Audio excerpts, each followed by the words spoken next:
Hello students, कैसे हैं आप सब। उम्मीद है आप सब अच्छे होंगे। आईसीटी वर्चुअल क्लासरूम में आप सबका स्वागत है। मैं विकास। बच्चों, क्लास 6 का मैथ्स हम करेंगे। चैप्टर आपका है प्लेइंग विद नंबर्स, संख्याओं के साथ खेलना। तो बच्चों, इसी चैप्टर के कुछ क्वेश्चंस हम करने वाले हैं आज। ध्यानपूर्वक आप देखेंगे और हम साथ साथ सॉल्व करेंगे बच्चों, ठीक है। मैं आपको यहाँ पे बोर्ड पे क्वेश्चन दूंगा जो आप सॉल्व करेंगे और जैसे ही आपका आंसर आ जाएगा आपको अपना हैंड रेज करना है और फिर अपना आंसर बता देंगे स्टूडेंट्स, ठीक है। तो हम स्टार्ट करेंगे क्वेश्चंस। देखिए, क्वेश्चन आपसे सिर्फ वही पूछे जाएंगे जो मेथड आपने, जो तरीका आपने सीख रखा है, जो आपको आता है। जैसे देखिए, यहाँ पे एक क्वेश्चन है। अब हमने फैक्टर ट्री मेथड सीखा है, तो इसी के आधार पे बच्चों आपके लिए क्वेश्चन आ गया है, ठीक है। ये एनसीईआरटी का क्वेश्चन है, आपकी बुक का क्वेश्चन है बच्चों, ठीक है। तो उसी में से ये क्वेश्चन दिया गया है। इसको आप इजीली सॉल्व कर सकते हैं ध्यानपूर्वक आपने अगर लेक्चर अटेंड किया है तो। यहाँ पे ट्री मेथड यूज करना है। ट्री मेथड क्या होता है बच्चों, ये हम डिस्कस कर चुके हैं। इसके फैक्टर करने हैं बेसिकली, जो 60 है। मैंने ये भी आपको बताया था कि इसके बहुत सारे तरीके हो सकते हैं। जो ट्री मेथड है बच्चों, इसके बहुत सारे तरीके हो सकते हैं। जैसे 60 को क्या क्या किस किस चीज में इन्होंने बांट दिया है भाई, 6 और 10, ठीक है। 6 गुना 10 कितना होता है, 60 होता है। यहाँ पे हम देखिए करके देखते हैं इसको। 60 को क्या लिख दिया है, 6 इंटू 10। अब बच्चों 6 गुना 10 कितना होता है, 60 ही होता है। तो 6 गुना 10 लिख दिया है इन्होंने। ये हो गया 6 और ये हो गया 10। उसके बाद क्या किया है, 6 को 2 गुना कितना लिखेंगे और 10 को 5 गुना कितना लिखेंगे। ये क्वेश्चन मार्क जो दिख रहा है बच्चों, यहाँ पे क्या आएगा ये आपको बताना है। ये जो क्वेश्चन मार्क दिख रहा है यहाँ पे क्या आएगा ये आपको बताना है बच्चों। तो बस आपको इसको फिल करना है। जो ए पार्ट है इसमें क्या आंसर आएगा और बी पार्ट में जो क्वेश्चन मार्क है उसका क्या आंसर आएगा, ये आपको बताना है। काफी सिंपल है बच्चों। बस क्या होना चाहिए, ये चीज ध्यान दीजिए कि जैसे 60 को मैंने लिखा है 6 और 10, तो इन दोनों की मल्टीप्लाई करके मेरे पास 60 आनी चाहिए। ये चीज अगर आपको पता है तो आप इजीली क्वेश्चन कर सकते हैं बच्चों, ठीक है। फिर से मैं बता देता हूं भाई, 60 है, 60 को क्या लिखा है, 6 और 10। अब 6 गुना 10 कितना आना चाहिए, 60 आना चाहिए बच्चों। इसी तरह यहाँ पे देखिए 6 गुना 10 60 है, तो 2 गुना ये जो क्वेश्चन मार्क है यहाँ पे क्या आएगा ताकि 6 आ जाए। ये आपको पता लगाना है स्टूडेंट्स, इजी है। जल्दी से बच्चों इसका आंसर फाइंड आउट करें और जैसे ही आपका आंसर आ जाता है हैंड रेज करें बच्चों, ठीक है। अपना हैंड रेज करके बताएं कि हाँ आपने सॉल्व कर लिया है।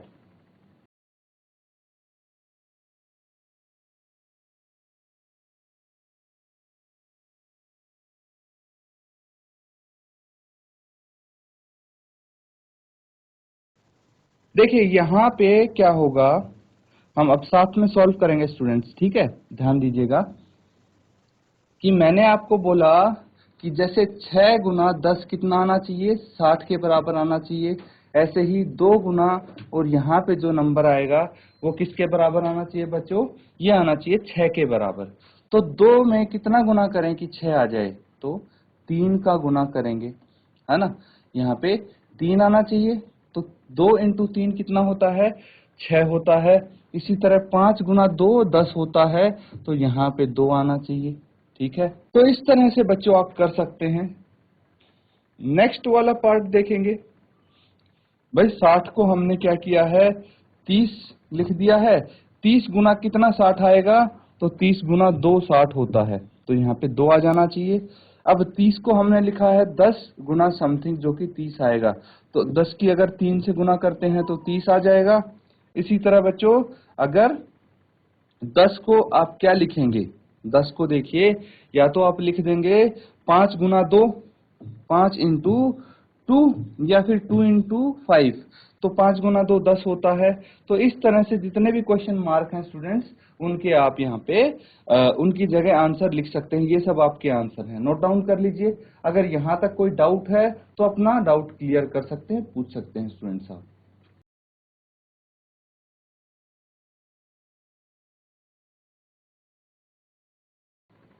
बच्चों अगर आपने ये नोट डाउन कर लिया है तो अपनी सीट पे बैठे बैठे हैंड रेज करें आप। अगर आपने नोट डाउन कर लिया है तो सीट पे बैठे बैठे ही हैंड रेज कर दें आप, ताकि पता लग जाए हमें आपने नोट डाउन कर दिया है। चलिए स्टूडेंट्स, बहुत अच्छी बात है। नेक्स्ट क्वेश्चन करेंगे हम। देखिए थर्ड क्वेश्चन यहाँ पे देखेंगे, आप क्लियरली देख पा रहे हैं अब। Which factor are not included in the prime factorization of a composite number? ये यहाँ पे आपके लिए क्वेश्चन है कि कौन से factor prime factorization of composite number, कोई कंपोजिट नंबर है उसके प्राइम फैक्टराइजेशन में इंक्लूड नहीं होते। इसका मतलब समझिए स्टूडेंट्स आप। सबसे पहले इसका मतलब क्या है, क्वेश्चन क्या पूछा जा रहा है। तो विच फैक्टर्स, फैक्टर्स क्या होते हैं बच्चों? फैक्टर्स होते हैं गुणनखंड। फैक्टर्स क्या होते हैं? गुणनखंड। क्लियर है? फैक्टर होते हैं गुणनखंड। Are not included in the prime factorization. Prime factorization क्या होता है स्टूडेंट सब? क्या किसी को पता है प्राइम फैक्टराइजेशन का मतलब क्या होता है? वही फैक्टर तो गुणनखंड हो गए, और प्राइम क्या होता है? अभाज्य, मतलब अभाज्य गुणनखंड। ठीक है, किसके? कंपोजिट नंबर के। ठीक है, कंपोजिट नंबर कौन सा होता है बच्चों? एक तो प्राइम नंबर होता है, एक कंपोजिट नंबर होता है। तो प्राइम नंबर होता है अभाज्य संख्या, ठीक है, अभाज्य संख्या, और कंपोजिट नंबर होता है भाज्य संख्या। तो यहाँ पे ये बोला गया है कि भाई किसी प्राइम फैक्टराइजेशन, ठीक है, किसी कंपोजिट नंबर का अगर हम प्राइम फैक्टराइजेशन करेंगे, मतलब कोई भाज्य संख्या है और उसके हम प्राइम फैक्टराइजेशन करेंगे, ठीक है, अभाज्य गुणनखंडन करेंगे, तो उसमें कौन से फैक्टर नहीं आएंगे? कोई ऐसा फैक्टर है जो उसमें कभी आएगा ही नहीं, ये आपको बताना है। कोई ऐसा गुणनखंड है जो किसी में भी नहीं आएगा, किसी के भी प्राइम फैक्टराइजेशन में नहीं आएगा बच्चों। देखिए एग्जाम्पल के तौर पे मैं आपको बता दूं, यहाँ पे ध्यान देंगे। जैसे कोई भी भाज्य संख्या ले लेते हैं, 4 है मान लीजिए। 4 क्या है? कंपोजिट नंबर है। क्यों? कंपोजिट नंबर और प्राइम नंबर में सबको अंतर पता है बच्चों। कंपोजिट नंबर और प्राइम नंबर में अगर सबको डिफरेंस पता है, बताइए बच्चों, हाथ हैंड रेज कीजिए। अगर प्राइम नंबर और कंपोजिट नंबर में अंतर आप लोगों को पता है तो अपना हैंड रेज करेंगे स्टूडेंट्स। क्या आपको पता है कि प्राइम नंबर क्या होता है, अभाज्य संख्या, और भाज्य संख्या क्या होती है? चलिए देखिए, अभाज्य संख्या क्या होती है, इसको प्राइम नंबर बोलते हैं बच्चों, अभाज्य संख्या, और कंपोजिट नंबर होता है भाज्य संख्या।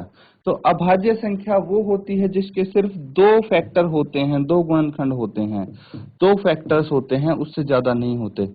कौन से होते हैं? एक तो एक होता है फैक्टर, और एक इटसेल्फ होता है, मतलब वो खुद होता है। क्लियर है? ये 2 फैक्टर्स होंगे स्टूडेंट्स। तो ऐसे नंबर को, ऐसी संख्या को हम बोलेंगे अभाज्य संख्या।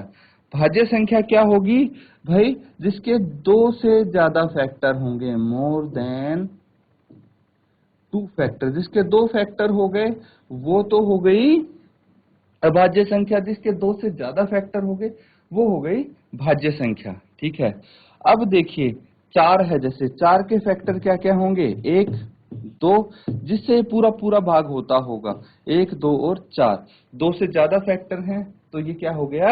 ये भाज्य संख्या होगी बच्चों। अब देखिए इसमें से आपको ये चेक करना है कि कौन से क्या हैं, which factor are not included in the prime factorization of composite number. भाई अगर इसके हम प्राइम फैक्टर करेंगे तो कौन से नंबर हैं जो इसमें नहीं आएंगे? तो ये इसके प्राइम फैक्टराइजेशन नहीं हुआ बच्चों। हम 4 को भी ब्रेक डाउन कर देंगे और लिख देंगे 2 इंटू 2, तो ये पूरा क्या आ जाएगा बच्चों? इसके फैक्टर्स जो आ जाएंगे वो आ जाएंगे 1 इंटू 2 इंटू 2, ठीक है। 1 इंटू 2 इंटू 2 कितना होगा, 4 हो जाएगा। तो ये इसके फैक्टर हो गए बच्चों, 1 2 और 2। तो देखिए यहाँ पे 2 क्या है, ये प्राइम नंबर है, अभाज्य संख्या है, क्योंकि इसके 2 फैक्टर हैं। लेकिन एक प्राइम नंबर नहीं है, ये आपने सीखा था, एक स्पेशल नंबर है, ना ही तो वो भाज्य संख्या में आता है ना ही अभाज्य संख्या में आता है, तो एक प्राइम नंबर नहीं है बस। तो ये एक इसके प्राइम फैक्टर में इंक्लूड नहीं होगा, इसको हम शामिल नहीं कर सकते क्योंकि ये प्राइम फैक्टर है ही नहीं। बस इसी तरह आपको बताना है कि कौन से फैक्टर हैं जो प्राइम फैक्टराइजेशन में, कंपोजिट नंबर के प्राइम फैक्टराइजेशन में इंक्लूड नहीं होते। जल्दी से आंसर बताइए बच्चों, और यहां तक देखिए अगर आपको समझ में आया है तो नोट डाउन कर लीजिए इसको।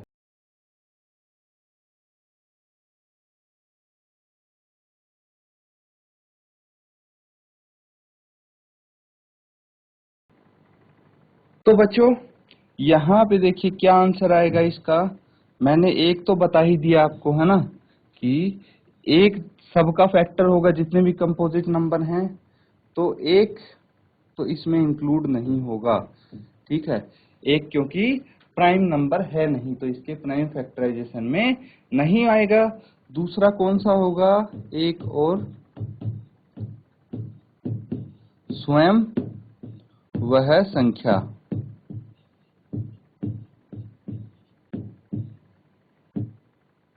एक तो एक नहीं आएगा, और एक स्वयं वह संख्या, वो संख्या खुद भी प्राइम नंबर कैसे हो सकती है, जब पहले ही बोल रहे हैं कि वो कंपोजिट नंबर है, मतलब भाज्य संख्या है। जब बोल दिया पहले ही तो वो अभाज्य कैसे हो सकती है, इसीलिए ना ही तो एक अभाज्य है और ना ही वो संख्या खुद अभाज्य है, ठीक है बच्चों। तो इसीलिए आप बोल सकते हैं कि भाई ये प्राइम नंबर जो इसके कंपोजिट नंबर है उसके प्राइम फैक्टराइजेशन में इंक्लूड नहीं होंगे। इसी तरह से बच्चों अगला क्वेश्चन देखेंगे और इसको सॉल्व करने की कोशिश करेंगे एक बारी। तो नोट डाउन करिए और नेक्स्ट क्वेश्चन ट्राई कीजिए।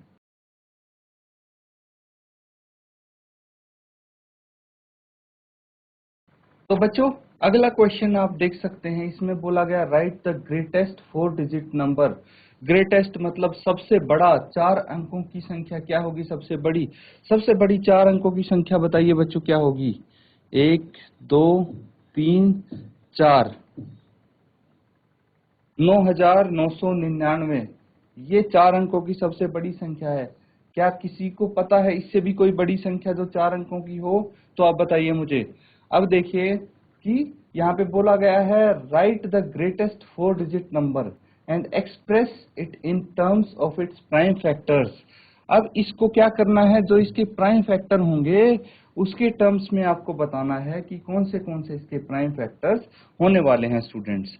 तो सबको पता लग गया कि क्वेश्चन क्या कहता है। अब देखिए 4 अंकों की सबसे बड़ी संख्या तो मैंने लिख दी है यहाँ पे, है ना।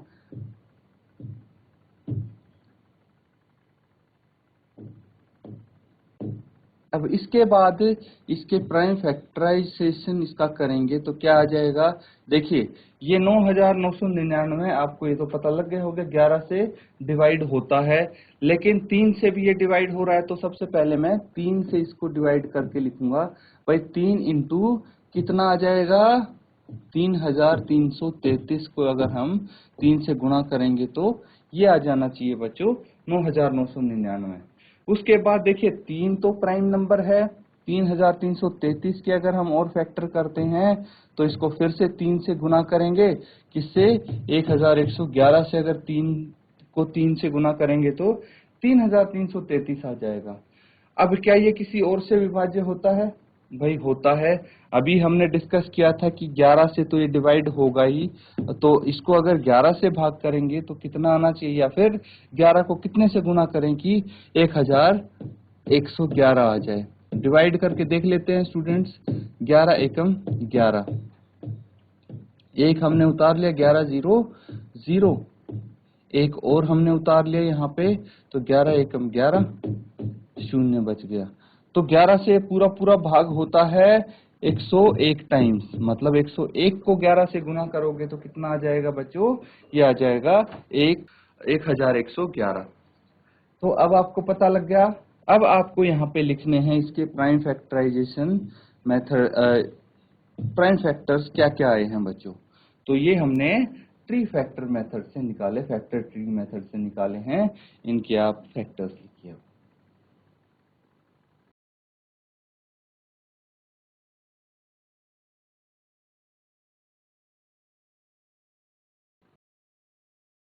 तो बच्चों देखिए यहाँ पे सिंपली आप लिख सकते हैं क्या क्या इसके प्राइम फैक्टर आए हैं। 3 इंटू 3 इंटू 11 इंटू 101, ये इसके प्राइम फैक्टर्स हैं, अभाज्य गुणनखंड हैं। आप चेक करते हैं स्टूडेंट्स, देख देख सकते हैं आप चेक करके कि ये सारे अभाज्य गुणनखंड हैं। हम जो ये लास्ट में जिसकी कोई ब्रांचेज नहीं है उनको चेक करेंगे और वही होंगे अभाज्य गुणनखंड। ये चीज आप ध्यान रखें स्टूडेंट्स। तो यहाँ पे ये आपका आंसर आ गया है, इसको नोट डाउन कर लीजिए। फिर नेक्स्ट क्वेश्चन हम करेंगे। तो हो गया, कर ले सबने नोट डाउन।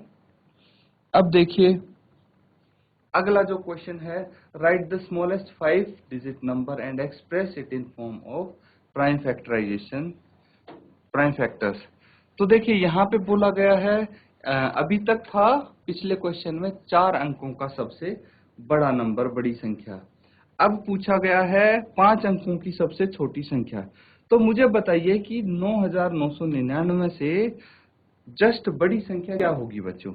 इसमें एक ऐड करके देख लेंगे हम, एक जोड़ेंगे तो क्या आ जाएगा, 9 प्लस 1 10, एक हासिल, 9 प्लस 1 10। तो ये आ जाएगा बच्चों, कितना आ जाएगा, 10,000, है ना। 9,999 से जस्ट बड़ी संख्या क्या होगी, 10,000। इसके अंक गिनेंगे कितने हैं बच्चों, 1 2 3 4 और 5।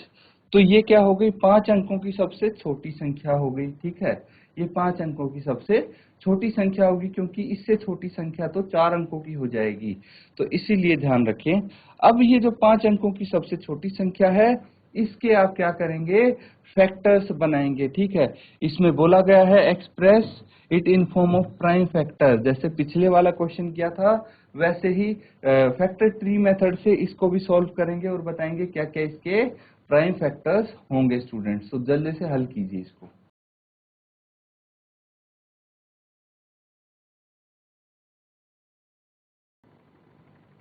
तो स्टूडेंट्स जिस किसी का भी आंसर आया है अपना हैंड रेज करें। अगर किसी का आंसर आया है इस क्वेश्चन का तो हैंड रेज करें बच्चों। क्वेश्चन नंबर 5 अगर किसी ने हल कर लिया है, हैंड रेज करके बताएं क्या आंसर आया है इसका, क्या आए हैं इसके प्राइम फैक्टर्स। जिस किसी का भी आंसर आया हैंड रेज करके अपना आंसर बता दे बच्चों। ठीक है, चलिए साथ में इसको सॉल्व करते हैं। अब सबसे छोटा क्या बोला गया, सबसे छोटा 5 अंकों की कौन सी संख्या होगी, 10,000।